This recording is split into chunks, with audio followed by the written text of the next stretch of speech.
Please like and subscribe to Nisha's Classics and press the bell icon. नमो भगवते वासुदेवाय। श्रीशुक उवाच एवं व्यवसितो बुद्ध्या समाधाय मनोहृदि जजाप परमं जाप्यं प्राग्जन्मन्यनुशिक्षितम्। गजेन्द्र उवाच ॐ नमो भगवते तस्मै यत एतच्चिदात्मकं पुरुषायादिबीजाय परेशायाभिधीमहि यस्मिन्निदं यतश्चेदं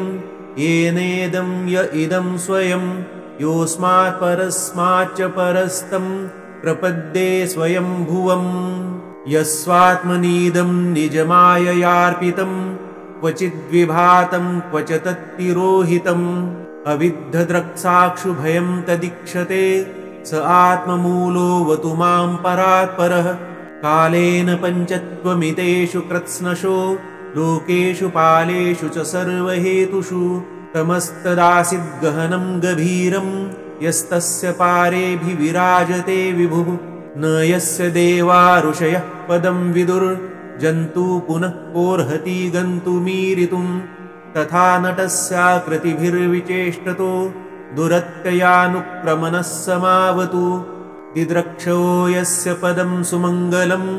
विमुक्तसङ्गा मुनयः सुसाधवः चरन्त्यलोकव्रतमव्रणं वने भूतात्मभूताः सुरदः समे गतिः। न विद्यते यस्य च जन्म कर्म वा न नामरूपे गुणदोष एव वा तथापि लोकाप्ययसम्भवाय यः स्वमायया तान्यनुकालमृच्छति। तस्मै नमः परेशाय ब्रह्मणेऽनन्तशक्तये अरूपायोरुरूपाय नमः आश्चर्यकर्मणे नमः आत्मप्रदीपाय साक्षिणे परमात्मने। नमो गीरां विदूराय मनसश्चेतसामपि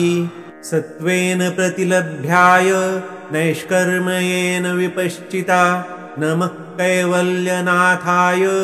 निर्वाणसुखसंविदे नमः शान्ताय घोराय मूढाय गुणधर्मिणे निर्विशेषाय साम्याय नमो ज्ञानघनाय च क्षेत्रज्ञाय नमस्तुभ्यं सर्वाध्यक्षाय साक्षिणे पुरुषायात्ममूलाय मूलप्रकृतये नमः। सर्वेन्द्रियगुणद्रष्टे सर्वप्रत्ययहेतवे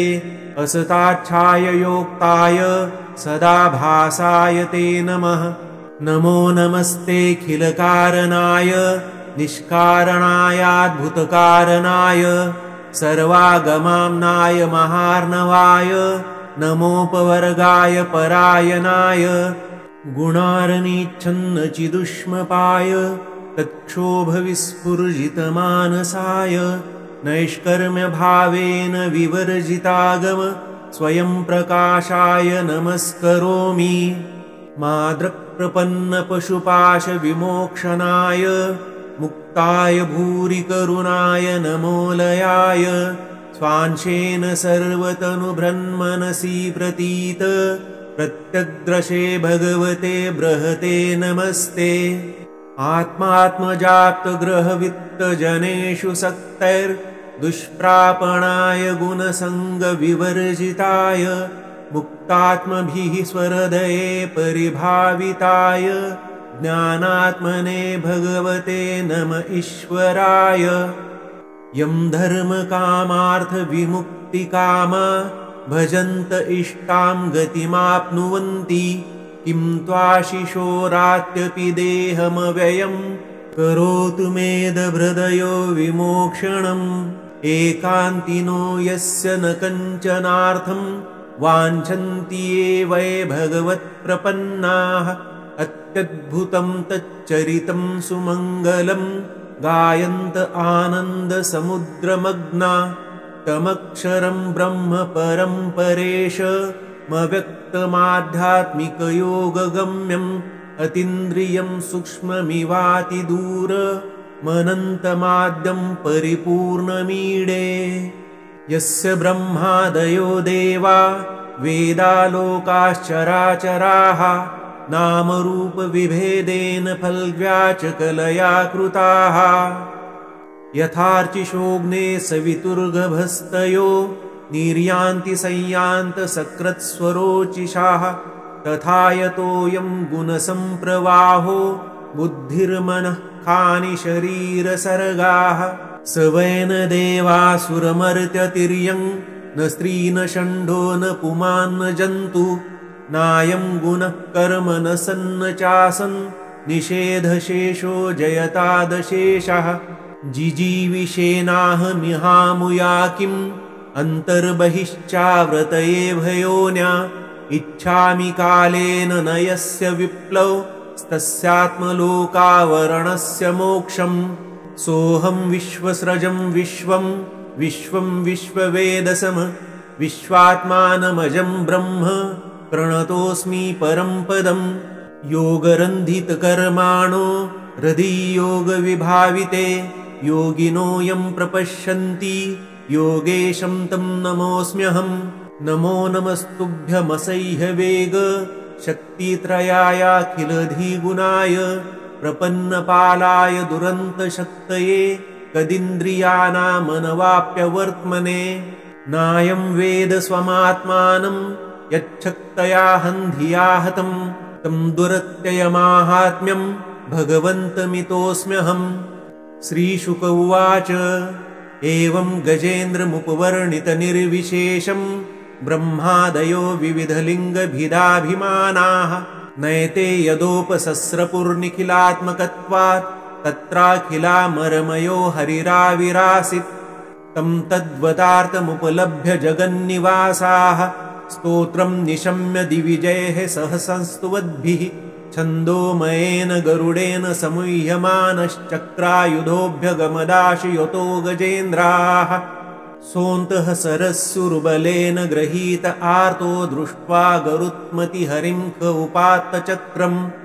उत्पिक्ष साम्बुजकरं गिरमाह कृच्छ्रान्नारायणाखिलगुरो भगवन्नमस्ते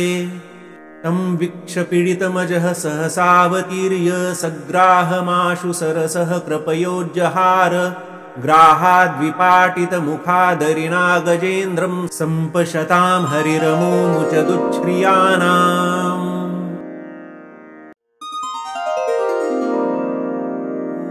नमो भगवते वासुदेवाय श्रीशुक उवाच एवं व्यवसितो बुद्ध्या समाधाय मनोहृदि जजाप परमं जाप्यं प्राग्जन्मन्यनुशिक्षितम् गजेन्द्र उवाच ॐ नमो भगवते तस्मै यत एतच्चिदात्मकं पुरुषायादिबीजाय परेशायाभिधीमहि यस्मिन्निदं यतश्चेदं येनेदं य इदं स्वयं योऽस्मात् परस्माच्च परस्तं प्रपद्ये स्वयंभुवम् यस्वात्मनीदं निजमाययार्पितं क्वचिद्विभातं क्वच तत्तिरोहितम् अविद्धद्रक्साक्षुभयं तदीक्षते स आत्ममूलोऽवतु मां परात्परः कालेन पञ्चत्वमितेषु कृत्स्नशो लोकेषु पालेषु च सर्वहेतुषु तमस्तदासीद्गहनं गभीरं यस्तस्य पारेऽभिविराजते विभुः न यस्य देवा ऋषयः पदं विदुर्जन्तु पुनः कोर्हति गन्तुमीरितुं तथा नटस्याकृतिभिर्विचेष्टतो दुरत्ययानुक्रमणः समावतु दिद्रक्षो यस्य पदं सुमङ्गलं विमुक्तसङ्गामुनयः सुसाधवः चरन्त्यलोकव्रतमव्रणं वने भूतात्मभूताः सुरदः समे गतिः न विद्यते यस्य च जन्म कर्म वा न नामरूपे गुणदोष एव वा तथापि लोकाप्ययसम्भवाय यः स्वमायया तान्यनुकालमृच्छति तस्मै नमः परेशाय ब्रह्मणेऽनन्तशक्तये अरूपायोरुरूपाय नमः आश्चर्यकर्मणे नमः आत्मप्रदीपाय साक्षिणे परमात्मने नमो गीरां विदूराय मनसश्चेतसामपि सत्त्वेन प्रतिलभ्याय नैष्कर्म्येन विपश्चिता नमः कैवल्यनाथाय निर्वाणसुखसंविदे नमः शान्ताय घोराय मूढाय गुणधर्मिणे निर्विशेषाय साम्याय नमो ज्ञानघनाय च क्षेत्रज्ञाय नमस्तुभ्यं सर्वाध्यक्षाय साक्षिणे पुरुषायात्ममूलाय मूलप्रकृतये नमः सर्वेन्द्रियगुणद्रष्टे सर्वप्रत्ययहेतवे असताच्छाय योक्ताय सदाभासाय ते नमः नमो नमस्तेऽखिलकारणाय निष्कारणायाद्भुतकारणाय सर्वागमाम्नाय महार्णवाय नमोपवर्गाय परायणाय गुणार्निच्छन्नचिदुष्मपाय तत्क्षोभविस्फुर्जितमानसाय नैष्कर्म्यभावेन विवर्जितागम स्वयं प्रकाशाय नमस्करोमि माद्रप्रपन्नपशुपाशविमोक्षणाय मुक्ताय भूरिकरुणाय नमोलयाय स्वांशेन सर्वतनुभृन्मनसि प्रतीत प्रत्यग्रशे भगवते बृहते नमस्ते आत्मात्मजाप्तग्रहवित्तजनेषु सक्तैर्दुष्प्रापणाय गुणसङ्गविवर्जिताय मुक्तात्मभिः स्वहृदये परिभाविताय ज्ञानात्मने भगवते नम ईश्वराय यं धर्मकामार्थविमुक्तिकामा भजन्त इष्टां गतिमाप्नुवन्ति किं त्वाशिशोरात्यपि देहमव्ययं करोतु मेदभृदयो विमोक्षणम् एकान्तिनो यस्य न कञ्चनार्थं वाञ्छन्ति ये वै भगवत्प्रपन्नाः अत्यद्भुतं तच्चरितं सुमङ्गलं गायन्त आनन्दसमुद्रमग्ना तमक्षरं ब्रह्म परं परेशमव्यक्तमाध्यात्मिकयोगगम्यम् अतीन्द्रियं सूक्ष्ममिवातिदूरमनन्तमाद्यं परिपूर्णमीडे यस्य ब्रह्मादयो देवा वेदालोकाश्चराचराः नामरूपविभेदेन फल्व्याचकलया कृताः यथार्चिषोऽग्ने सवितुर्गभस्तयो निर्यान्ति संयान्तसकृत्स्वरोचिषाः तथा यतोऽयं गुणसम्प्रवाहो बुद्धिर्मनः खानि शरीरसर्गाः स वै न देवासुरमर्त्यतिर्यं न स्त्री न षण्ढो न पुमान् न जन्तु नायं गुणः कर्म न सन्न चासन् निषेधशेषो जयतादशेषः जिजीविषेनाहमिहामुया किम् अन्तर्बहिश्चाव्रतये भयोन्या इच्छामि कालेन न यस्य विप्लवस्तस्यात्मलोकावरणस्य मोक्षम् सोऽहं विश्वस्रजं विश्वं विश्वं विश्ववेदसम विश्वात्मानमजं ब्रह्म प्रणतोऽस्मि परं पदम् योगरन्धितकर्माणो हृदि-योगविभाविते योगिनो यं प्रपश्यन्ति योगेशं तं नमोऽस्म्यहम् नमो नमस्तुभ्यमसह्यवेग शक्तित्रयायाखिलधिगुणाय प्रपन्नपालाय दुरन्तशक्तये कदिन्द्रियाणामनवाप्यवर्त्मने नायं वेद स्वमात्मानं यच्छक्तया हन्धिया हतं तं दुरत्ययमाहात्म्यं भगवन्तमितोऽस्म्यहम् श्रीशुक उवाच एवं गजेन्द्रमुपवर्णितनिर्विशेषं ब्रह्मादयो विविधलिङ्गभिदाभिमानाः नयते यदोपसस्रपुर्निखिलात्मकत्वात् तत्राखिलामरमयो हरिराविरासीत् तं तद्वतार्थमुपलभ्य जगन्निवासाः स्तोत्रं निशम्य दिविजैः सह संस्तुवद्भिः छन्दोमयेन गरुडेन समुह्यमानश्चक्रायुधोऽभ्यगमदाशयतो गजेन्द्राः सोऽन्तः सरस्सुर्बलेन गृहीत आर्तो दृष्ट्वा गरुत्मतिहरिं ख उपात्तचक्रम् उत्पिक्ष साम्बुजकरं गिरमाह प्रच्छ्रान्नारायणाखिल गुरो भगवन्नमस्ते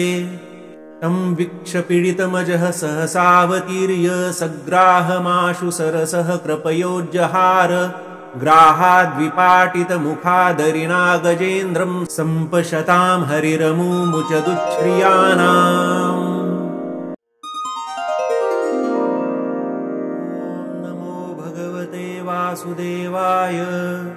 श्रीशुक उवाच एवं व्यवसितो बुद्ध्या समाधाय मनोहृदि जजाप परमं जाप्यं प्राग्जन्मन्यनुशिक्षितम्। गजेन्द्र उवाच ॐ नमो भगवते तस्मै यत एतच्चिदात्मकं पुरुषायादिबीजाय परेशायाभिधीमहि यस्मिन्निदं यतश्चेदं येनेदं य इदं स्वयं योऽस्मात् परस्माच्च परस्तं प्रपद्ये स्वयंभुवम् यस्वात्मनीदं निजमाययार्पितं क्वचिद्विभातं क्वच तत्तिरोहितम् अविद्धद्रक्साक्षुभयं तदीक्षते स आत्ममूलोऽवतु मां परात्परः कालेन पञ्चत्वमितेषु कृत्स्नशो लोकेषु पालेषु च सर्वहेतुषु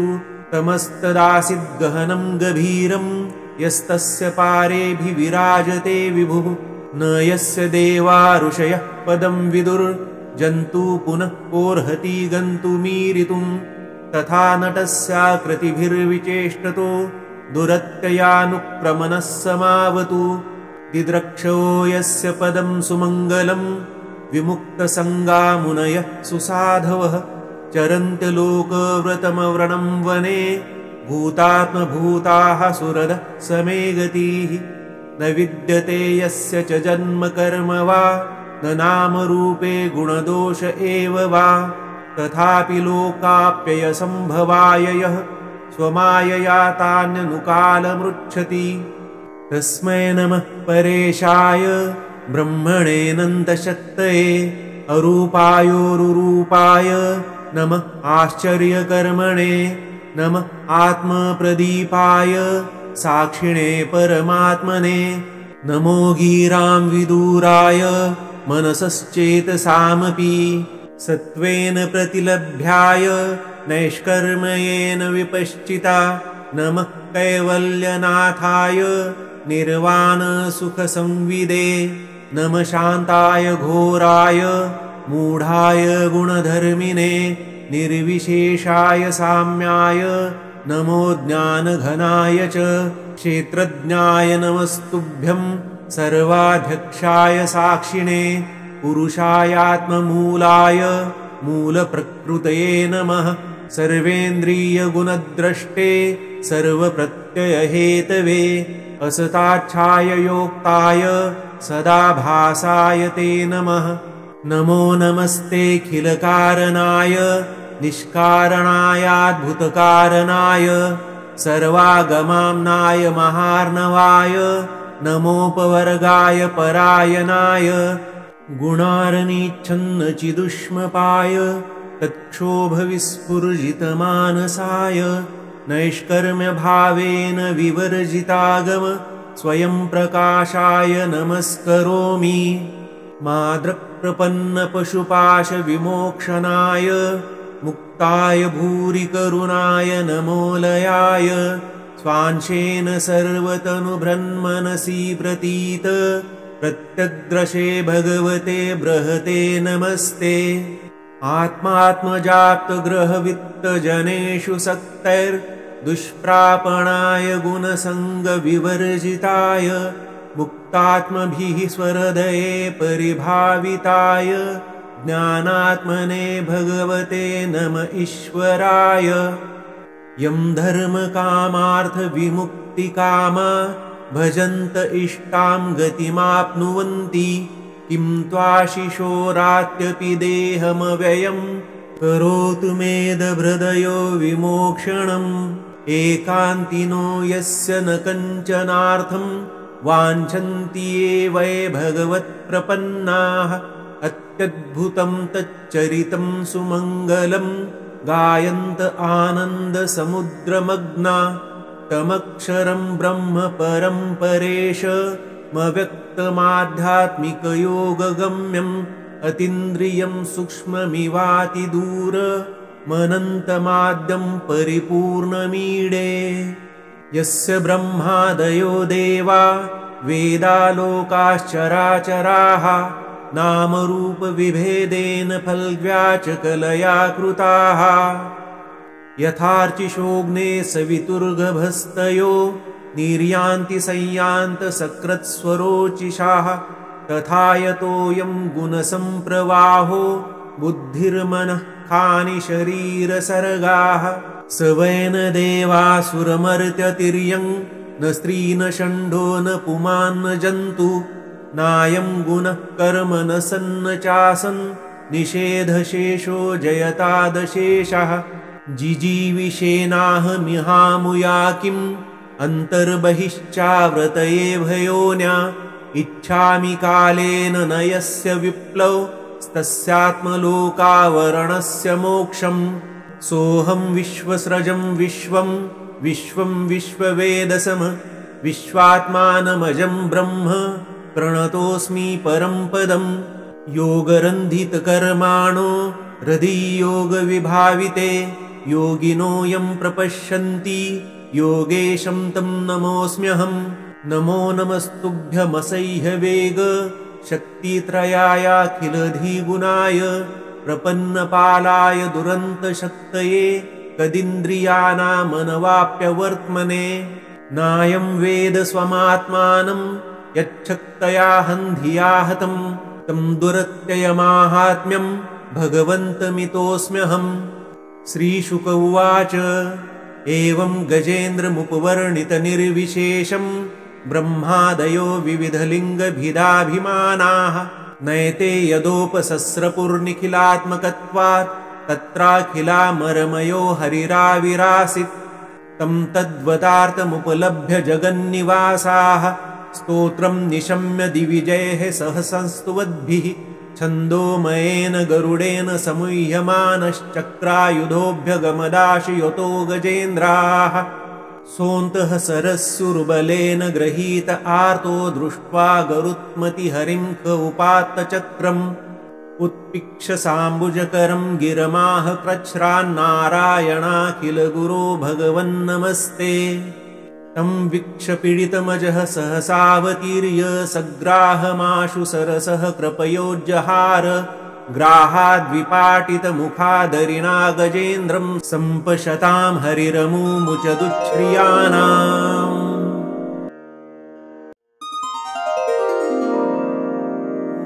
नमो भगवते वासुदेवाय श्रीशुक उवाच एवं व्यवसितो बुद्ध्या समाधाय मनोहृदि जजाप परमं जाप्यं प्राग्जन्मन्यनुशिक्षितम् गजेन्द्र उवाच ॐ नमो भगवते तस्मै यत एतच्चिदात्मकं पुरुषायादिबीजाय परेशायाभिधीमहि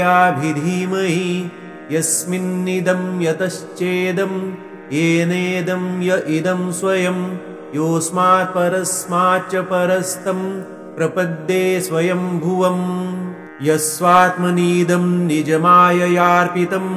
क्वचिद्विभातं क्वच तत्तिरोहितम् अविद्धद्रक्साक्षुभयं तदीक्षते स आत्ममूलोऽवतु मां परात्परः कालेन पञ्चत्वमितेषु कृत्स्नशो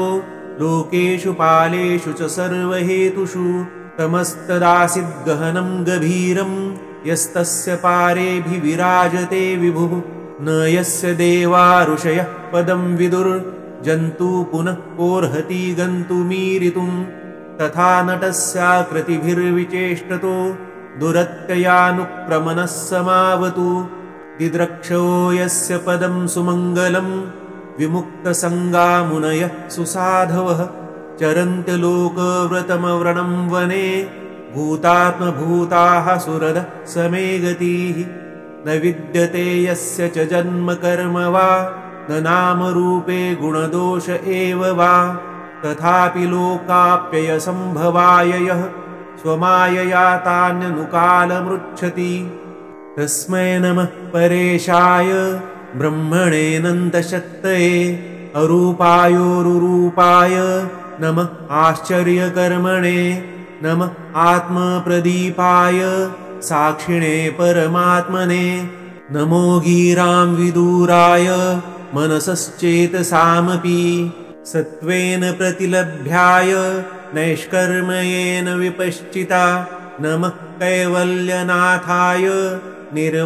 निर्वाणसुखसंविदे नमः शान्ताय घोराय मूढाय गुणधर्मिणे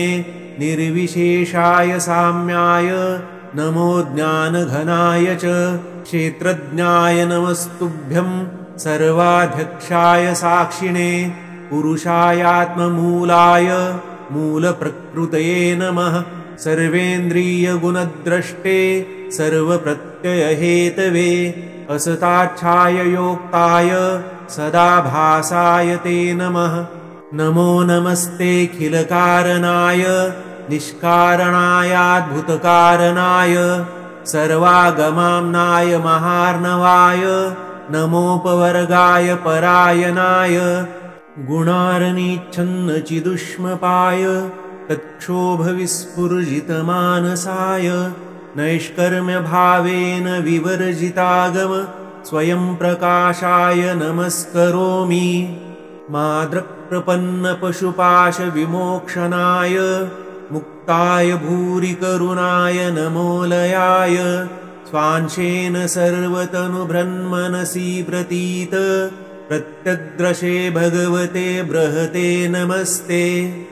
आत्मात्मजाप्तग्रहवित्तजनेषु सक्तैर्दुष्प्रापणाय गुणसङ्गविवर्जिताय मुक्तात्मभिः स्वहृदये परिभाविताय ज्ञानात्मने भगवते नम ईश्वराय यं धर्मकामार्थविमुक्तिकामा भजन्त इष्टां गतिमाप्नुवन्ति किं त्वाशिशोरात्यपि देहमव्ययं करोतु मेदभृदयो विमोक्षणम् एकान्तिनो यस्य न कञ्चनार्थं वाञ्छन्ति ये वै भगवत्प्रपन्नाः अत्यद्भुतं तच्चरितं सुमङ्गलं गायन्त आनन्दसमुद्रमग्ना तमक्षरं ब्रह्म परं परेशमव्यक्तमाध्यात्मिकयोगगम्यम् अतीन्द्रियं सूक्ष्ममिवातिदूरमनन्तमाद्यं परिपूर्णमीडे यस्य ब्रह्मादयो देवा वेदालोकाश्चराचराः नामरूपविभेदेन फल्व्याचकलया कृताः यथार्चिषोऽग्ने सवितुर्गभस्तयो निर्यान्ति संयान्तसकृत्स्वरोचिषाः तथा यतोऽयं गुणसम्प्रवाहो बुद्धिर्मनः खानि शरीरसर्गाः स वै न देवासुरमर्त्यतिर्यं न स्त्री न षण्ढो न पुमान् न जन्तु नायं गुणः कर्म न सन्न चासन् निषेधशेषो जयतादशेषः जिजीविषेनाहमिहामुया किम् अन्तर्बहिश्चाव्रतये भयोन्या इच्छामि कालेन न यस्य विप्लवस्तस्यात्मलोकावरणस्य मोक्षम् सोऽहं विश्वस्रजं विश्वं विश्वं विश्ववेदसम विश्वात्मानमजं ब्रह्म प्रणतोऽस्मि परं पदम् योगरन्धितकर्माणो हृदि-योगविभाविते योगिनो यं प्रपश्यन्ति योगेशं तं नमोऽस्म्यहम् नमो नमस्तुभ्यमसह्यवेग शक्तित्रयायाखिलधिगुणाय प्रपन्नपालाय दुरन्तशक्तये कदिन्द्रियाणामनवाप्यवर्त्मने नायं वेद स्वमात्मानं यच्छक्तया हन्धिया हतं तं दुरत्ययमाहात्म्यं भगवन्तमितोऽस्म्यहम्। श्रीशुक उवाच एवं गजेन्द्रमुपवर्णितनिर्विशेषं ब्रह्मादयो विविधलिङ्गभिदाभिमानाः नयते यदोपसस्रपुर्निखिलात्मकत्वात् तत्राखिलामरमयो हरिराविरासीत्। तं तद्वतार्थमुपलभ्य जगन्निवासाः स्तोत्रं निशम्य दिविजैः सह संस्तुवद्भिः छन्दोमयेन गरुडेन समुह्यमानश्चक्रायुधोऽभ्यगमदाशयतो गजेन्द्राः। सोऽन्तः सरस्सुर्बलेन गृहीत आर्तो दृष्ट्वा गरुत्मतिहरिं क उपात्तचक्रम् उत्पिक्ष साम्बुजकरं गिरमाह कृच्छ्रान्नारायणाखिलगुरो भगवन्नमस्ते। तं वीक्ष पीडितमजः सहसावतीर्य सग्राहमाशु सरसः कृपयोज्जहार ग्राहाद्विपाटितमुखादरिणा गजेन्द्रं सम्पशतां हरिरमुमुचदुच्छ्रियाणाम्।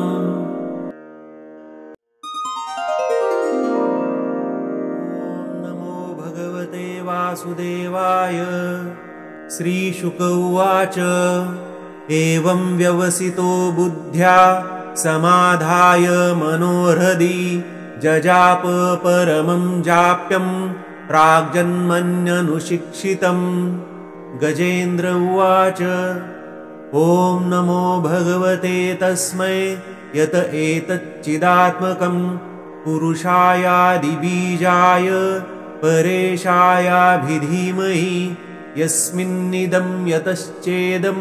येनेदं य इदं स्वयं योऽस्मात् परस्माच्च परस्तं प्रपद्ये स्वयंभुवम्। यस्वात्मनीदं निजमाययार्पितं क्वचिद्विभातं क्वच तत्तिरोहितम् अविद्धद्रक्साक्षुभयं तदीक्षते स आत्ममूलोऽवतु मां परात्परः। कालेन पञ्चत्वमितेषु कृत्स्नशो लोकेषु पालेषु च सर्वहेतुषु तमस्तदासीद्गहनं गभीरं यस्तस्य पारेऽभिविराजते विभुः। न यस्य देवा ऋषयः पदं विदुर्जन्तु पुनः कोर्हति गन्तुमीरितुं तथा नटस्याकृतिभिर्विचेष्टतो दुरत्ययानुक्रमणः समावतु। दिद्रक्षो यस्य पदं सुमङ्गलं विमुक्तसङ्गा मुनयः सुसाधवः चरन्त्यलोकव्रतमव्रणं वने भूतात्मभूताः सुरदः समे गतिः। न विद्यते यस्य च जन्म कर्म वा न नामरूपे गुणदोष एव वा तथापि लोकाप्ययसम्भवाय यः स्वमायया तान्यनुकालमृच्छति। तस्मै नमः परेशाय ब्रह्मणेऽनन्तशक्तये अरूपायोरुरूपाय नमः आश्चर्यकर्मणे नमः आत्मप्रदीपाय साक्षिणे परमात्मने। नमो गीरां विदूराय मनसश्चेतसामपि सत्त्वेन प्रतिलभ्याय नैष्कर्म्येन विपश्चिता। नमः कैवल्यनाथाय निर्वाणसुखसंविदे नमः शान्ताय घोराय मूढाय गुणधर्मिणे निर्विशेषाय साम्याय नमो ज्ञानघनाय च क्षेत्रज्ञाय नमस्तुभ्यं सर्वाध्यक्षाय साक्षिणे पुरुषायात्ममूलाय मूलप्रकृतये नमः। सर्वेन्द्रियगुणद्रष्टे सर्वप्रत्ययहेतवे असताच्छाय योक्ताय सदाभासाय ते नमः। नमो नमस्तेऽखिलकारणाय निष्कारणायाद्भुतकारणाय सर्वागमाम्नाय महार्णवाय नमोपवर्गाय परायणाय गुणार्निच्छन्नचिदुष्मपाय तत्क्षोभविस्फुर्जितमानसाय नैष्कर्म्यभावेन विवर्जितागम स्वयं प्रकाशाय नमस्करोमि। माद्रप्रपन्नपशुपाशविमोक्षणाय मुक्ताय भूरिकरुणाय नमोलयाय स्वांशेन सर्वतनुभृन्मनसि प्रतीत प्रत्यग्रशे भगवते बृहते नमस्ते। आत्मात्मजाप्तग्रहवित्तजनेषु सक्तैर्दुष्प्रापणाय गुणसङ्गविवर्जिताय मुक्तात्मभिः स्वहृदये परिभाविताय ज्ञानात्मने भगवते नम ईश्वराय। यं धर्मकामार्थविमुक्तिकामा भजन्त इष्टां गतिमाप्नुवन्ति किं त्वाशिशोरात्यपि देहमव्ययं करोतु मेदभृदयो विमोक्षणम्। एकान्तिनो यस्य न कञ्चनार्थं वाञ्छन्ति ये वै भगवत्प्रपन्नाः अत्यद्भुतं तच्चरितं सुमङ्गलं गायन्त आनन्दसमुद्रमग्ना तमक्षरं ब्रह्म परं परेशमव्यक्तमाध्यात्मिकयोगगम्यम् अतीन्द्रियं सूक्ष्ममिवातिदूरमनन्तमाद्यं परिपूर्णमीडे। यस्य ब्रह्मादयो देवा वेदालोकाश्चराचराः नामरूपविभेदेन फल्व्याचकलया कृताः। यथार्चिषोऽग्ने सवितुर्गभस्तयो निर्यान्ति संयान्तसकृत्स्वरोचिषाः तथा यतोऽयं गुणसम्प्रवाहो बुद्धिर्मनः खानि शरीरसर्गाः। स वै न देवासुरमर्त्यतिर्यं न स्त्री न षण्डो न पुमान् न जन्तु नायं गुणः कर्म न सन्न चासन् निषेधशेषो जयतादशेषः। जिजीविषेनाहमिहामुया किम् अन्तर्बहिश्चाव्रतये भयोन्या इच्छामि कालेन न यस्य विप्लवस्तस्यात्मलोकावरणस्य मोक्षम्। सोऽहं विश्वस्रजं विश्वं विश्वं विश्ववेदसम विश्वात्मानमजं ब्रह्म प्रणतोऽस्मि परं पदम्। योगरन्धितकर्माणो हृदि योगविभाविते योगिनो यं प्रपश्यन्ति योगेशं तं नमोऽस्म्यहम्। नमो नमस्तुभ्यमसह्यवेग शक्तित्रयायाखिलधिगुणाय प्रपन्नपालाय दुरन्तशक्तये कदिन्द्रियाणामनवाप्यवर्त्मने। नायं वेद स्वमात्मानं यच्छक्तया हन्धिया हतं तं दुरत्ययमाहात्म्यं भगवन्तमितोऽस्म्यहम्। श्रीशुक उवाच एवं गजेन्द्रमुपवर्णितनिर्विशेषं ब्रह्मादयो विविधलिङ्गभिदाभिमानाः नयते यदोपसस्रपुर्निखिलात्मकत्वात् तत्राखिलामरमयो हरिराविरासीत्। तं तद्वतार्थमुपलभ्य जगन्निवासाः स्तोत्रं निशम्य दिविजयैः सह संस्तुवद्भिः छन्दोमयेन गरुडेन समुह्यमानश्चक्रायुधोऽभ्यगमदाशु गजेन्द्राः। सोऽन्तः सरस्युर्बलेन गृहीत आर्तो दृष्ट्वा गरुत्मतिहरिं क उपात्तचक्रम्। उत्पिक्ष साम्बुजकरं गिरमाह कृच्छ्रान्नारायणाखिलगुरो भगवन्नमस्ते। तं वीक्ष पीडितमजः सहसावतीर्य सग्राहमाशु सरसः कृपयोज्जहार। ग्राहाद्विपाटितमुखादरिणा गजेन्द्रं सम्पशतां हरिरमुमुचदुच्छ्रियाणाम्।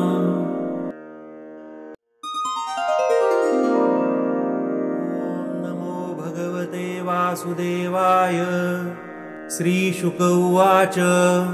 एवं व्यवसितो बुद्ध्या समाधाय मनोहृदि जजाप परमं जाप्यं प्राग्जन्मन्यनुशिक्षितम्। गजेन्द्र उवाच ॐ नमो भगवते तस्मै यत एतच्चिदात्मकं पुरुषायादिबीजाय परेशायाभिधीमहि यस्मिन्निदं यतश्चेदं येनेदं य इदं स्वयं योऽस्मात् परस्माच्च परस्तं प्रपद्ये स्वयंभुवम्। यस्वात्मनीदं निजमाययार्पितं क्वचिद्विभातं क्वच तत्तिरोहितम् अविद्धद्रक्साक्षुभयं तदीक्षते स आत्ममूलोऽवतु मां परात्परः कालेन पञ्चत्वमितेषु कृत्स्नशो लोकेषु पालेषु च सर्वहेतुषु तमस्तदासीद्गहनं गभीरं यस्तस्य पारेऽभिविराजते विभुः न यस्य देवा ऋषयः पदं विदुर्जन्तु पुनः कोर्हति गन्तुमीरितुं तथा नटस्याकृतिभिर्विचेष्टतो दुरत्ययानुक्रमणः समावतु दिद्रक्षो यस्य पदं सुमङ्गलं विमुक्तसङ्गा मुनयः सुसाधवः चरन्त्यलोकव्रतमव्रणं वने भूतात्मभूताः सुरदः समे गतिः न विद्यते यस्य च जन्म कर्म वा न नामरूपे गुणदोष एव वा तथापि लोकाप्ययसम्भवाय यः स्वमायया तान्यनुकालमृच्छति तस्मै नमः परेशाय ब्रह्मणेऽनन्तशक्तये अरूपायोरुरूपाय नमः आश्चर्यकर्मणे नमः आत्मप्रदीपाय साक्षिणे परमात्मने नमो गीरां विदूराय मनसश्चेतसामपि सत्त्वेन प्रतिलभ्याय नैष्कर्म्येन विपश्चिता नमः कैवल्यनाथाय निर्वाणसुखसंविदे नमः शान्ताय घोराय मूढाय गुणधर्मिणे निर्विशेषाय साम्याय नमो ज्ञानघनाय च क्षेत्रज्ञाय नमस्तुभ्यं सर्वाध्यक्षाय साक्षिणे पुरुषायात्ममूलाय मूलप्रकृतये नमः सर्वेन्द्रियगुणद्रष्टे सर्वप्रत्ययहेतवे असताच्छाय योक्ताय सदाभासाय ते नमः नमो नमस्तेऽखिलकारणाय निष्कारणायाद्भुतकारणाय सर्वागमाम्नाय महार्णवाय नमोपवर्गाय परायणाय गुणार्निच्छन्नचिदुष्मपाय तत्क्षोभविस्फुर्जितमानसाय नैष्कर्म्यभावेन विवर्जितागम स्वयं प्रकाशाय नमस्करोमि माद्रप्रपन्नपशुपाशविमोक्षणाय मुक्ताय भूरिकरुणाय नमोलयाय स्वांशेन सर्वतनुभृन्मनसि प्रतीत प्रत्यग्द्रशे भगवते बृहते नमस्ते आत्मात्मजाप्तग्रहवित्तजनेषु सक्तैर्दुष्प्रापणाय गुणसङ्गविवर्जिताय मुक्तात्मभिः स्वहृदये परिभाविताय ज्ञानात्मने भगवते नम ईश्वराय यं धर्मकामार्थविमुक्तिकामा भजन्त इष्टां गतिमाप्नुवन्ति किं त्वाशिशोरात्यपि देहमव्ययं करोतु मेदभृदयो विमोक्षणम् एकान्तिनो यस्य न कञ्चनार्थं वाञ्छन्ति ये वै भगवत्प्रपन्नाः अत्यद्भुतं तच्चरितं सुमङ्गलं गायन्त आनन्दसमुद्रमग्ना तमक्षरं ब्रह्म परं परेशमव्यक्तमाध्यात्मिकयोगगम्यम् अतीन्द्रियं सूक्ष्ममिवातिदूरमनन्तमाद्यं परिपूर्णमीडे यस्य ब्रह्मादयो देवा वेदालोकाश्चराचराः नामरूपविभेदेन फल्व्याचकलया कृताः यथार्चिषोऽग्ने सवितुर्गभस्तयो निर्यान्ति संयान्तसकृत्स्वरोचिषाः तथा यतोऽयं गुणसम्प्रवाहो बुद्धिर्मनः खानि शरीरसर्गाः स वै न देवासुरमर्त्यतिर्यं न स्त्री न षण्ढो न पुमान् न जन्तु नायं गुणः कर्म न सन्न चासन् निषेधशेषो जयतादशेषः जिजीविषेनाहमिहामुया किम् अन्तर्बहिश्चाव्रतये भयोन्या इच्छामि कालेन न यस्य विप्लवस्तस्यात्मलोकावरणस्य मोक्षम् सोऽहं विश्वस्रजं विश्वं विश्वं विश्ववेदसम विश्वात्मानमजं ब्रह्म प्रणतोऽस्मि परं पदं योगरन्धितकर्माणो हृदीयोगविभाविते योगिनो यं प्रपश्यन्ति योगेशं तं नमोऽस्म्यहं नमो नमस्तुभ्यमसह्यवेग शक्तित्रयायाखिलधिगुणाय प्रपन्नपालाय दुरन्तशक्तये कदिन्द्रियाणामनवाप्यवर्त्मने नायं वेद स्वमात्मानं यच्छक्तया हन्धिया हतं तं दुरत्ययमाहात्म्यं भगवन्तमितोऽस्म्यहम्। श्रीशुक उवाच एवं गजेन्द्रमुपवर्णितनिर्विशेषं ब्रह्मादयो विविधलिङ्गभिदाभिमानाः नयते यदोपसस्रपुर्निखिलात्मकत्वात् तत्राखिलामरमयो हरिराविरासीत् तं तद्वतार्थमुपलभ्य जगन्निवासाः स्तोत्रं निशम्य दिविजयैः सह संस्तुवद्भिः छन्दोमयेन गरुडेन समुह्यमानश्चक्रायुधोऽभ्यगमदाशयतो गजेन्द्राः सोऽन्तः सरस्युर्बलेन गृहीत आर्तो दृष्ट्वा गरुत्मतिहरिं ख उपात्तचक्रम् उत्पिक्षसाम्बुजकरं गिरमाह कृच्छ्रान्नारायणाखिलगुरो भगवन्नमस्ते तं वीक्ष्य सहसावतीर्य सग्राहमाशु सरसः कृपयोज्जहार ग्राहाद्विपाटितमुखादरिणा गजेन्द्रं सम्पशतां हरिरमुमुचदुच्छ्रियाणाम्।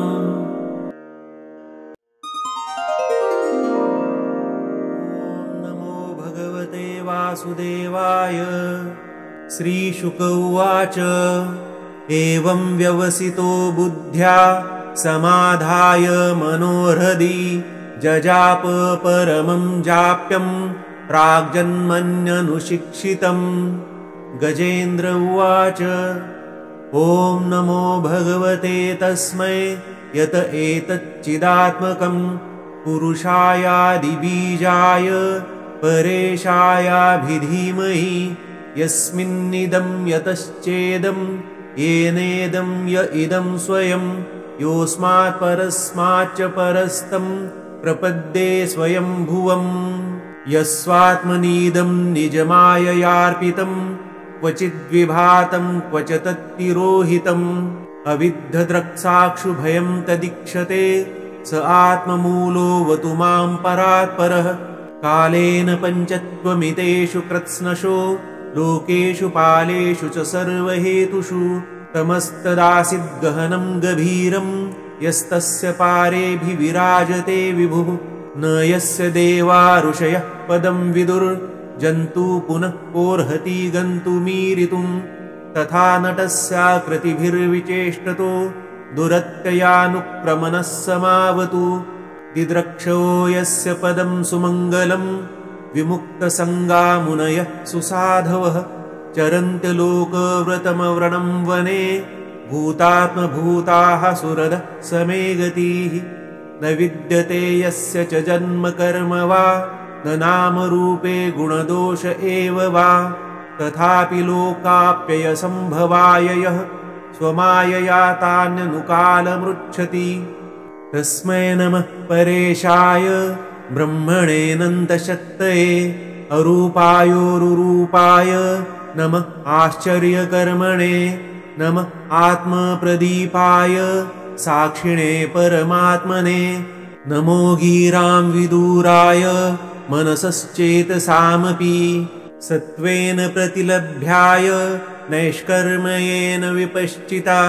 नमः कैवल्यनाथाय निर्वाणसुखसंविदे नमः शान्ताय घोराय मूढाय गुणधर्मिणे निर्विशेषाय साम्याय नमो ज्ञानघनाय च क्षेत्रज्ञाय नमस्तुभ्यं सर्वाध्यक्षाय साक्षिणे पुरुषायात्ममूलाय मूलप्रकृतये नमः सर्वेन्द्रियगुणद्रष्टे सर्वप्रत्ययहेतवे असताच्छाय योक्ताय सदाभासाय ते नमः नमो नमस्तेऽखिलकारणाय निष्कारणायाद्भुतकारणाय सर्वागमाम्नाय महार्णवाय नमोपवर्गाय परायणाय गुणार्निच्छन्नचिदुष्मपाय तत्क्षोभविस्फुर्जितमानसाय नैष्कर्म्यभावेन विवर्जितागम स्वयं प्रकाशाय नमस्करोमि माद्रप्रपन्नपशुपाशविमोक्षणाय मुक्ताय भूरिकरुणाय नमोलयाय स्वांशेन सर्वतनुभृन्मनसि प्रतीत प्रत्यग्रशे भगवते बृहते नमस्ते आत्मात्मजाप्तग्रहवित्तजनेषु सक्तैर्दुष्प्रापणाय गुणसङ्गविवर्जिताय मुक्तात्मभिः स्वहृदये परिभाविताय ज्ञानात्मने भगवते नम ईश्वराय यं धर्मकामार्थविमुक्तिकामा भजन्त इष्टां गतिमाप्नुवन्ति किं त्वाशिशोरात्यपि देहमव्ययं करोतु मेदभृदयो विमोक्षणम् एकान्तिनो यस्य न कञ्चनार्थं वाञ्छन्ति ये वै भगवत्प्रपन्नाः अत्यद्भुतं तच्चरितं सुमङ्गलं गायन्त आनन्दसमुद्रमग्ना तमक्षरं ब्रह्म परं परेशमव्यक्तमाध्यात्मिकयोगगम्यम् अतीन्द्रियं सूक्ष्ममिवातिदूरमनन्तमाद्यं परिपूर्णमीडे यस्य ब्रह्मादयो देवा वेदालोकाश्चराचराः नामरूपविभेदेन फल्व्याचकलया कृताः यथार्चिषोऽग्ने सवितुर्गभस्तयो निर्यान्ति संयान्तसकृत्स्वरोचिषाः तथा यतोऽयं गुणसम्प्रवाहो बुद्धिर्मनः खानि शरीरसर्गाः स वै न देवासुरमर्त्यतिर्यं न स्त्री न षण्डो न पुमान् न जन्तु नायं गुणः कर्म न सन्न चासन् निषेधशेषो जयतादशेषः जिजीविषेनाहमिहामुया किम् अन्तर्बहिश्चाव्रतये भयोन्या इच्छामि कालेन न यस्य विप्लवस्तस्यात्मलोकावरणस्य मोक्षम् सोऽहं विश्वस्रजं विश्वं विश्वं विश्ववेदसम विश्वात्मानमजं ब्रह्म प्रणतोऽस्मि परं पदम् योगरन्धितकर्माणो हृदि योगिनो यं प्रपश्यन्ति योगेशं तं नमोऽस्म्यहम् नमो नमस्तुभ्यमसह्यवेग शक्तित्रयायाखिलधिगुणाय प्रपन्नपालाय दुरन्तशक्तये कदिन्द्रियाणामनवाप्यवर्त्मने नायं वेद स्वमात्मानं यच्छक्तया हन्धिया हतं तं दुरत्ययमाहात्म्यं भगवन्तमितोऽस्म्यहम् श्रीशुक उवाच एवं गजेन्द्रमुपवर्णितनिर्विशेषं ब्रह्मादयो विविधलिङ्गभिदाभिमानाः नयते यदोपसस्रपुर्निखिलात्मकत्वात् तत्राखिलामरमयो हरिराविरासीत् तं तद्वतार्थमुपलभ्य जगन्निवासाः स्तोत्रं निशम्य दिविजयः सह संस्तुवद्भिः छन्दोमयेन गरुडेन समुह्यमानश्चक्रायुधोऽभ्यगमदाशयतो गजेन्द्राः सोऽन्तः सरस्सुर्बलेन गृहीत आर्तो दृष्ट्वा गरुत्मतिहरिं क उपात्तचक्रम्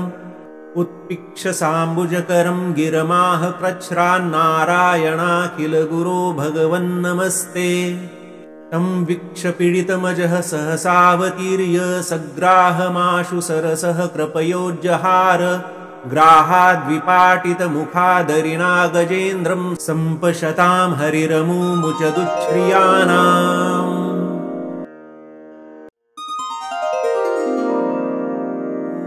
नमो भगवते वासुदेवाय श्रीशुक उवाच एवं व्यवसितो बुद्ध्या समाधाय मनोहृदि जजाप परमं जाप्यं प्राग्जन्मन्यनुशिक्षितम् गजेन्द्र उवाच ॐ नमो भगवते तस्मै यत एतच्चिदात्मकं पुरुषायादिबीजाय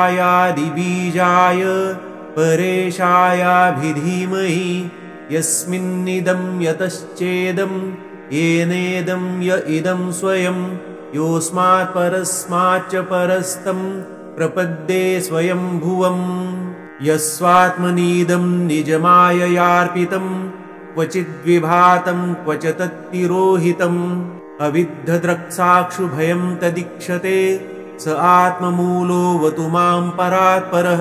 कालेन पञ्चत्वमितेषु कृत्स्नशो लोकेषु पालेषु च सर्वहेतुषु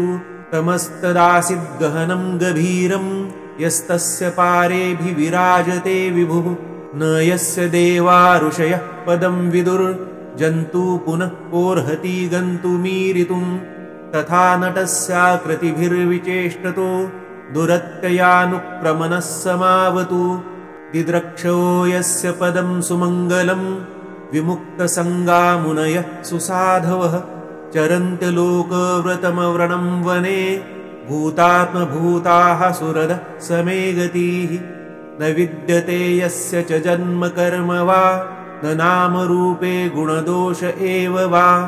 तथापि लोकाप्ययसम्भवाय यः स्वमायया तान्यनुकालमृच्छति तस्मै नमः परेशाय ब्रह्मणेऽनन्तशक्तये अरूपायोरुरूपाय नमः आश्चर्यकर्मणे नमः आत्मप्रदीपाय साक्षिणे परमात्मने नमो गीरां विदूराय मनसश्चेतसामपि सत्त्वेन प्रतिलभ्याय नैष्कर्म्येन विपश्चिता नमः कैवल्यनाथाय निर्वाणसुखसंविदे नमः शान्ताय घोराय मूढाय गुणधर्मिणे निर्विशेषाय साम्याय नमो ज्ञानघनाय च क्षेत्रज्ञाय नमस्तुभ्यं सर्वाध्यक्षाय साक्षिणे पुरुषायात्ममूलाय मूलप्रकृतये नमः सर्वेन्द्रियगुणद्रष्टे सर्वप्रत्ययहेतवे असताच्छाय योक्ताय सदाभासाय ते नमः नमो नमस्तेऽखिलकारणाय निष्कारणायाद्भुतकारणाय सर्वागमाम्नाय महार्णवाय नमोपवर्गाय परायणाय गुणार्निच्छन्नचिदुष्मपाय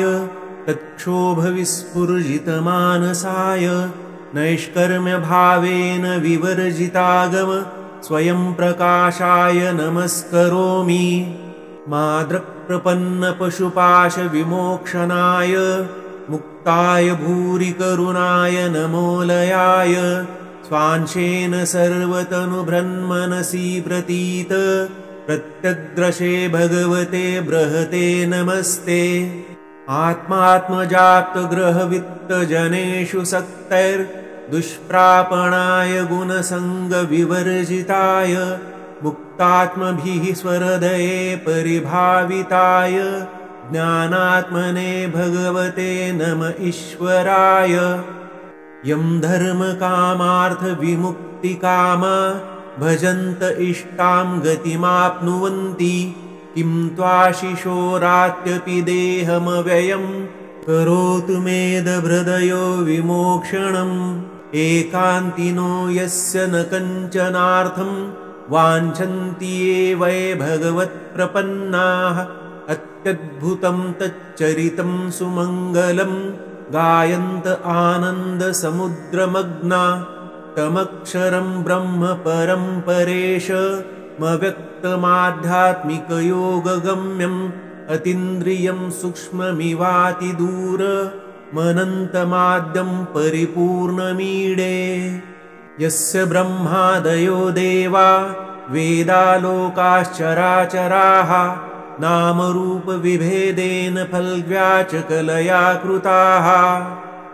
यथार्चिषोऽग्ने सवितुर्गभस्तयो निर्यान्ति संयान्तसकृत्स्वरोचिषाः तथा यतोऽयं गुणसम्प्रवाहो बुद्धिर्मनः खानि शरीरसर्गाः स वै न देवासुरमर्त्यतिर्यं न स्त्री न षण्डो न पुमान् न जन्तु नायं गुणः कर्म न सन्न चासन् निषेधशेषो जयतादशेषः जिजीविषेनाहमिहामुया किम् अन्तर्बहिश्चाव्रतये भयोन्या इच्छामि कालेन न यस्य विप्लवस्तस्यात्मलोकावरणस्य मोक्षम् सोऽहं विश्वस्रजं विश्वं विश्वं विश्ववेदसम विश्वात्मानमजं ब्रह्म प्रणतोऽस्मि परं पदम् योगरन्धितकर्माणो हृदि-योगविभाविते योगिनो यं प्रपश्यन्ति योगेशं तं नमोऽस्म्यहम् नमो नमस्तुभ्यमसह्यवेग शक्तित्रयायाखिलधिगुणाय प्रपन्नपालाय दुरन्तशक्तये कदिन्द्रियाणामनवाप्यवर्त्मने नायं वेद स्वमात्मानं यच्छक्तया हन्धिया हतं तं दुरत्ययमाहात्म्यं भगवन्तमितोऽस्म्यहम्। श्रीशुक उवाच एवं गजेन्द्रमुपवर्णितनिर्विशेषं ब्रह्मादयो विविधलिङ्गभिदाभिमानाः नयते यदोपसस्रपुर्निखिलात्मकत्वात् तत्राखिलामरमयो हरिराविरासीत् तं तद्वतार्थमुपलभ्य जगन्निवासाः स्तोत्रं निशम्य दिविजयैः सह संस्तुवद्भिः छन्दोमयेन गरुडेन समुह्यमानश्चक्रायुधोऽभ्यगमदाशु गजेन्द्राः सोऽन्तः सरस्सुर्बलेन गृहीत आर्तो दृष्ट्वा गरुत्मतिहरिं क उपात्तचक्रम् उत्पिक्षसाम्बुजकरं गिरमाह कृच्छ्रान्नारायणाखिलगुरो भगवन्नमस्ते तं वीक्ष्य सहसावतीर्य सग्राहमाशु सरसः कृपयोज्जहार ग्राहाद्विपाटितमुखादरिणा गजेन्द्रं सम्पशतां हरिरमुमुचदुच्छ्रियाणाम्।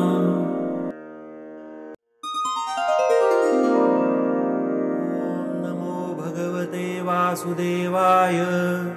श्रीशुक उवाच एवं व्यवसितो बुद्ध्या समाधाय मनोहृदि जजाप परमं जाप्यं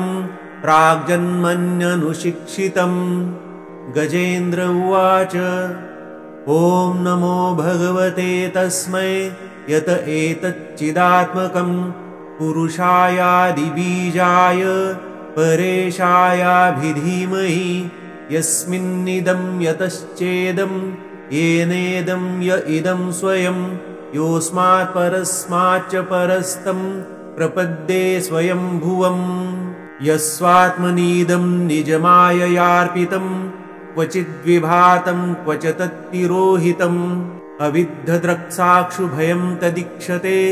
स आत्ममूलोऽवतु मां परात्परः कालेन पञ्चत्वमितेषु कृत्स्नशो लोकेषु पालेषु च सर्वहेतुषु तमस्तदासीद्गहनं गभीरं यस्तस्य पारेऽभिविराजते विभुः न यस्य देवा ऋषयः पदं विदुर्जन्तु पुनः कोर्हति गन्तुमीरितुं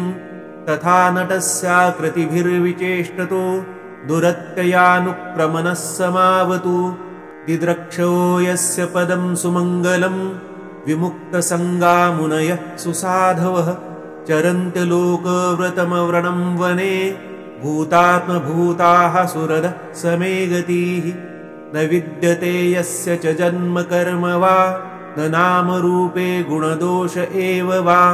तथापि लोकाप्ययसम्भवाय यः स्वमायया तान्यनुकालमृच्छति तस्मै नमः परेशाय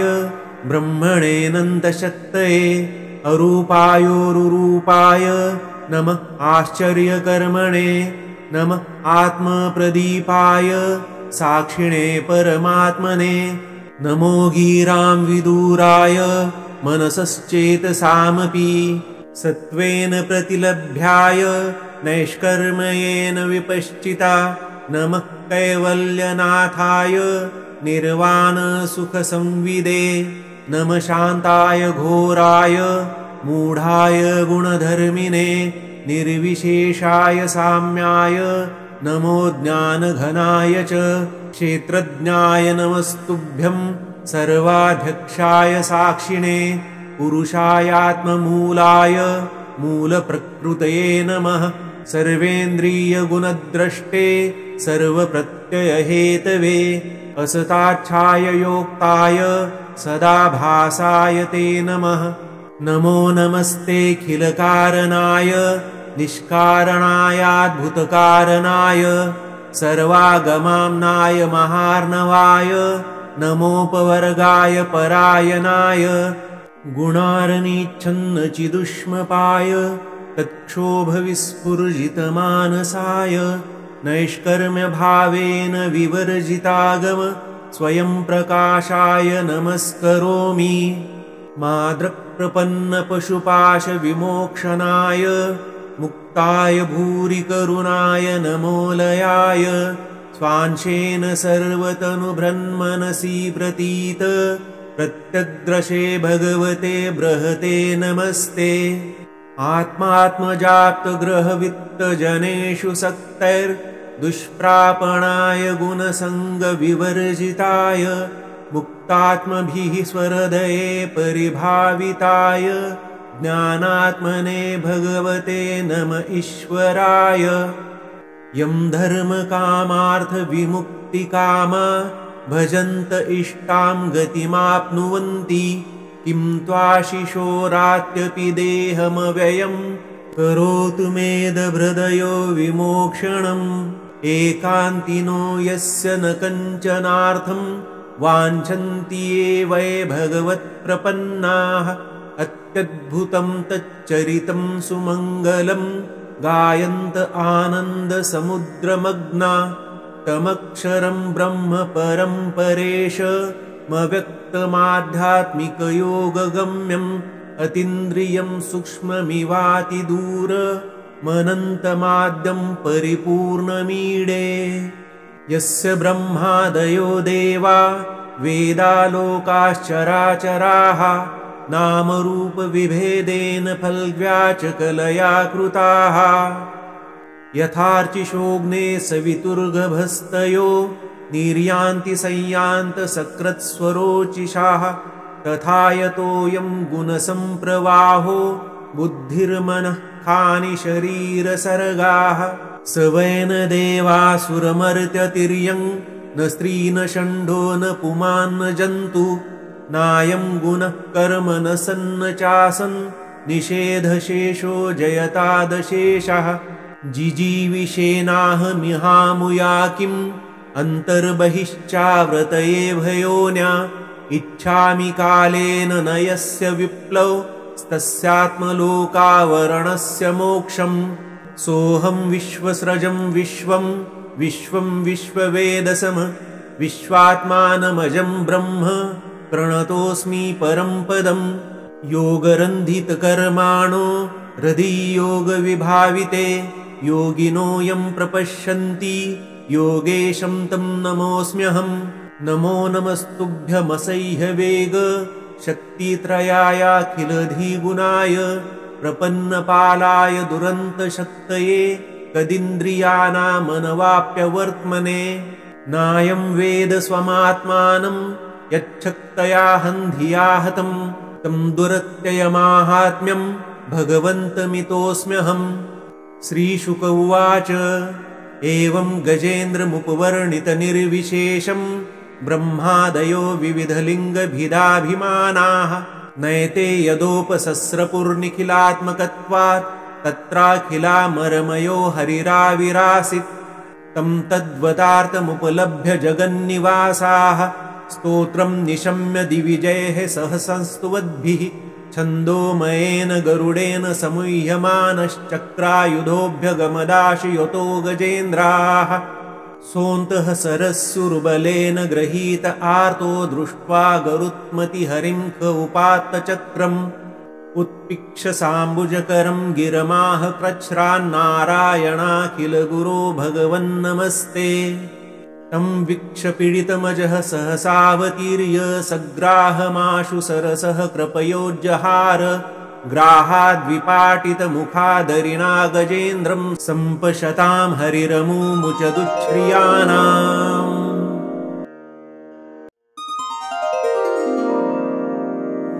नमो भगवते वासुदेवाय। श्रीशुक उवाच एवं व्यवसितो बुद्ध्या समाधाय मनोहृदि जजाप परमं जाप्यं प्राग्जन्मन्यनुशिक्षितम्। गजेन्द्र उवाच ॐ नमो भगवते तस्मै यत एतच्चिदात्मकं पुरुषायादिबीजाय परेशायाभिधीमहि यस्मिन्निदं यतश्चेदं येनेदं य इदं स्वयं योऽस्मात् परस्माच्च परस्तं प्रपद्ये स्वयंभुवम्। यस्वात्मनीदं निजमाययार्पितं क्वचिद्विभातं क्वच तत्तिरोहितम् अविद्धद्रक्साक्षुभयं तदीक्षते स आत्ममूलोऽवतु मां परात्परः। कालेन पञ्चत्वमितेषु कृत्स्नशो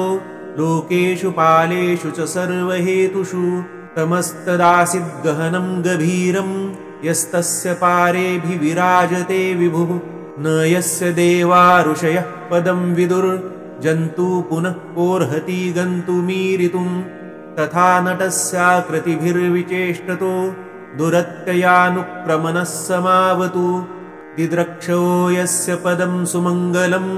विमुक्तसङ्गा मुनयः सुसाधवः चरन्त्यलोकव्रतमव्रणं वने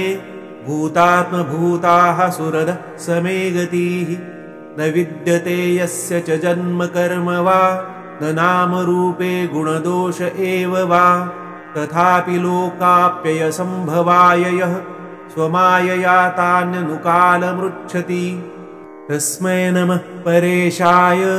ब्रह्मणेऽनन्तशक्तये अरूपायोरुरूपाय नमः आश्चर्यकर्मणे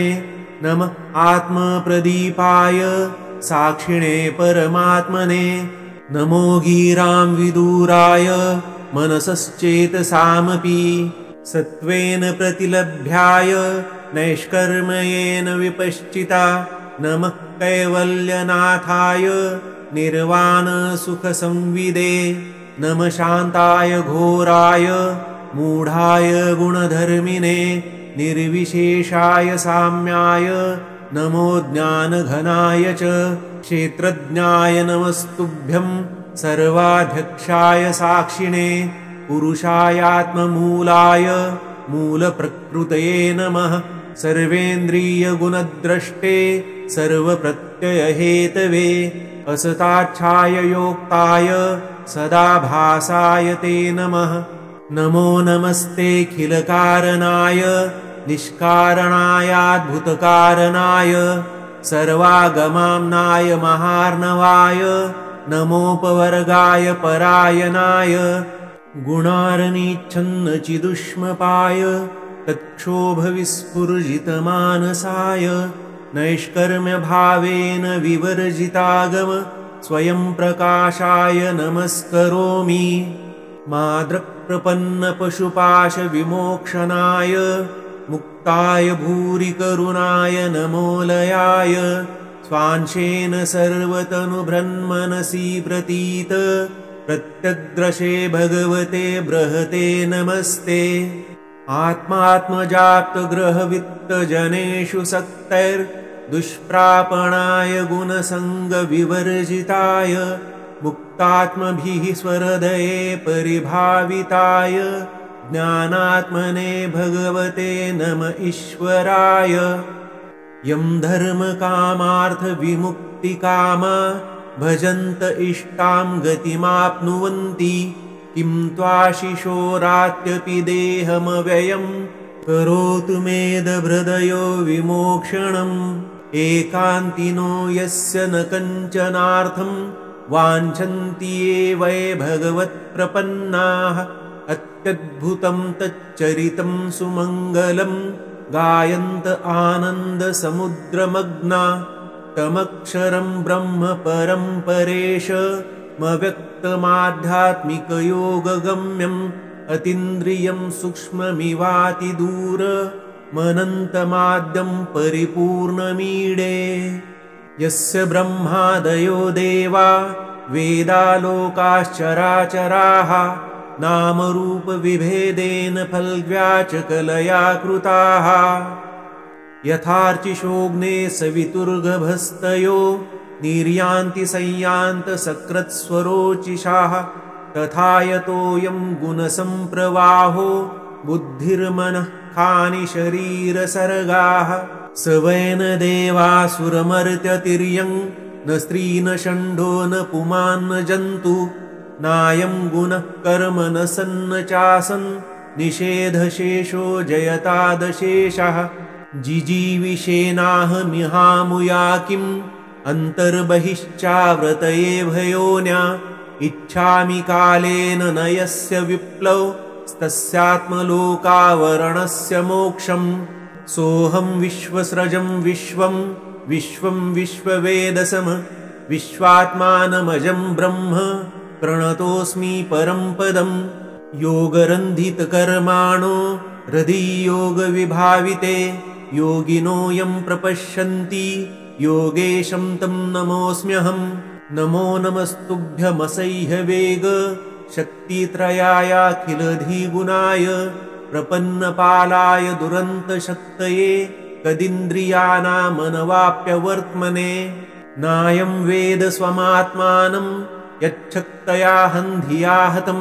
तं दुरत्ययमाहात्म्यं भगवन्तमितोऽस्म्यहम् श्रीशुक उवाच एवं गजेन्द्रमुपवर्णितनिर्विशेषं ब्रह्मादयो विविधलिङ्गभिदाभिमानाः नयते यदोपसस्रपुर्निखिलात्मकत्वात् तत्राखिलामरमयो हरिराविरासीत् तं तद्वतार्थमुपलभ्य जगन्निवासाः स्तोत्रं निशम्य दिविजयैः सह संस्तुवद्भिः छन्दोमयेन गरुडेन समुह्यमानश्चक्रायुधोऽभ्यगमदाशु गजेन्द्राः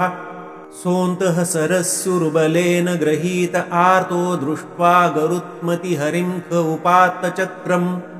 उत्पिक्षसाम्बुजकरं गिरमाह कृच्छ्रान्नारायणाखिलगुरो भगवन्नमस्ते तं वीक्ष्य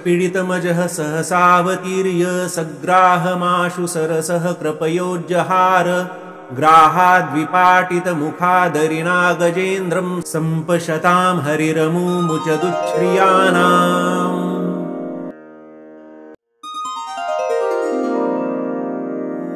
नमो भगवते वासुदेवाय श्रीशुक उवाच एवं व्यवसितो बुद्ध्या समाधाय मनोहृदि जजाप परमं जाप्यं प्राग्जन्मन्यनुशिक्षितम् गजेन्द्र उवाच ॐ नमो भगवते तस्मै यत एतच्चिदात्मकं पुरुषायादिबीजाय परेशायाभिधीमहि यस्मिन्निदं यतश्चेदं येनेदं य इदं स्वयं योऽस्मात् परस्माच्च परस्तं प्रपद्ये स्वयंभुवम् यस्वात्मनीदं निजमाययार्पितं क्वचिद्विभातं क्वच तत्तिरोहितम् अविद्धद्रक्साक्षुभयं तदीक्षते स आत्ममूलोऽवतु मां परात्परः कालेन पञ्चत्वमितेषु कृत्स्नशो लोकेषु पालेषु च सर्वहेतुषु तमस्तदासीद्गहनं गभीरं यस्तस्य पारेऽभिविराजते विभुः न यस्य देवा ऋषयः पदं विदुर्जन्तु पुनः कोर्हति गन्तुमीरितुं तथा नटस्याकृतिभिर्विचेष्टतो दुरत्ययानुक्रमणः समावतु दिद्रक्षो यस्य पदं सुमङ्गलं विमुक्तसङ्गामुनयः सुसाधवः चरन्त्यलोकव्रतमव्रणं वने भूतात्मभूताः सुरदः समे गतिः न विद्यते यस्य च जन्म कर्म वा न नामरूपे गुणदोष एव वा तथापि लोकाप्ययसम्भवाय यः स्वमायया तान्यनुकालमृच्छति तस्मै नमः परेशाय ब्रह्मणेऽनन्तशक्तये अरूपायोरुरूपाय नमः आश्चर्यकर्मणे नमः आत्मप्रदीपाय साक्षिणे परमात्मने नमो गीरां विदूराय मनसश्चेतसामपि सत्त्वेन प्रतिलभ्याय नैष्कर्म्येन विपश्चिता नमः कैवल्यनाथाय निर्वाणसुखसंविदे नमः शान्ताय घोराय मूढाय गुणधर्मिणे निर्विशेषाय साम्याय नमो ज्ञानघनाय च क्षेत्रज्ञाय नमस्तुभ्यं सर्वाध्यक्षाय साक्षिणे पुरुषायात्ममूलाय मूलप्रकृतये नमः सर्वेन्द्रियगुणद्रष्टे सर्वप्रत्ययहेतवे असताच्छाय योक्ताय सदाभासाय ते नमः नमो नमस्तेऽखिलकारणाय निष्कारणायाद्भुतकारणाय सर्वागमाम्नाय महार्णवाय नमोपवर्गाय परायणाय गुणार्निच्छन्नचिदुष्मपाय तत्क्षोभविस्फुर्जितमानसाय नैष्कर्म्यभावेन विवर्जितागम स्वयं प्रकाशाय नमस्करोमि माद्रप्रपन्नपशुपाशविमोक्षणाय मुक्ताय भूरिकरुणाय नमोलयाय स्वांशेन सर्वतनुभृन्मनसि प्रतीत प्रत्यग्द्रशे भगवते बृहते नमस्ते आत्मात्मजाप्तग्रहवित्तजनेषु सक्तैर्दुष्प्रापणाय गुणसङ्गविवर्जिताय मुक्तात्मभिः स्वहृदये परिभाविताय ज्ञानात्मने भगवते नम ईश्वराय यं धर्मकामार्थविमुक्तिकामा भजन्त इष्टां गतिमाप्नुवन्ति किं त्वाशिशोरात्यपि देहमव्ययं करोतु मेदभृदयो विमोक्षणम् एकान्तिनो यस्य न कञ्चनार्थं वाञ्छन्ति ये वै भगवत्प्रपन्नाः अत्यद्भुतं तच्चरितं सुमङ्गलं गायन्त आनन्दसमुद्रमग्ना तमक्षरं ब्रह्म परं परेशमव्यक्तमाध्यात्मिकयोगगम्यम् अतीन्द्रियं सूक्ष्ममिवातिदूरमनन्तमाद्यं परिपूर्णमीडे यस्य ब्रह्मादयो देवा वेदालोकाश्चराचराः नामरूपविभेदेन फल्व्याचकलया कृताः यथार्चिषोऽग्ने सवितुर्गभस्तयो निर्यान्ति संयान्तसकृत्स्वरोचिषाः तथा यतोऽयं गुणसम्प्रवाहो बुद्धिर्मनः खानि शरीरसर्गाः स वै न देवासुरमर्त्यतिर्यं न स्त्री न षण्डो न पुमान् न जन्तु नायं गुणः कर्म न सन्न चासन् निषेधशेषो जयतादशेषः जिजीविषेनाहमिहामुया किम् अन्तर्बहिश्चाव्रतये भयोन्या इच्छामि कालेन न यस्य विप्लवस्तस्यात्मलोकावरणस्य मोक्षम् सोऽहं विश्वस्रजं विश्वं विश्वं विश्ववेदसम विश्वात्मानमजं ब्रह्म प्रणतोऽस्मि परं पदम् योगरन्धितकर्माणो हृदीयोगविभाविते योगिनो यं प्रपश्यन्ति योगेशं तं नमोऽस्म्यहम् नमो नमस्तुभ्यमसह्यवेग शक्तित्रयायाखिलधिगुणाय प्रपन्नपालाय दुरन्तशक्तये कदिन्द्रियाणामनवाप्यवर्त्मने नायं वेद स्वमात्मानं यच्छक्तया हन्धिया हतं तं दुरत्ययमाहात्म्यं भगवन्तमितोऽस्म्यहम् श्रीशुक उवाच एवं गजेन्द्रमुपवर्णितनिर्विशेषं ब्रह्मादयो विविधलिङ्गभिदाभिमानाः नयते यदोपसस्रपुर्निखिलात्मकत्वात् तत्राखिलामरमयो हरिराविरासीत् तं तद्वतार्थमुपलभ्य जगन्निवासाः स्तोत्रं निशम्य दिविजैः सह संस्तुवद्भिः छन्दोमयेन गरुडेन समुह्यमानश्चक्रायुधोऽभ्यगमदाशयतो गजेन्द्राः सोऽन्तः सरस्युर्बलेन गृहीत आर्तो दृष्ट्वा गरुत्मतिहरिं क उपात्तचक्रम् उत्पिक्षसाम्बुजकरं गिरमाह प्रच्छ्रान्नारायणाखिल गुरो भगवन्नमस्ते तं वीक्ष्य पीडितमजः सहसावतीर्य सग्राहमाशु सरसः कृपयोज्जहार ग्राहाद्विपाटितमुखादरिणा गजेन्द्रं सम्पशतां हरिरमुमुचदुच्छ्रियाणाम्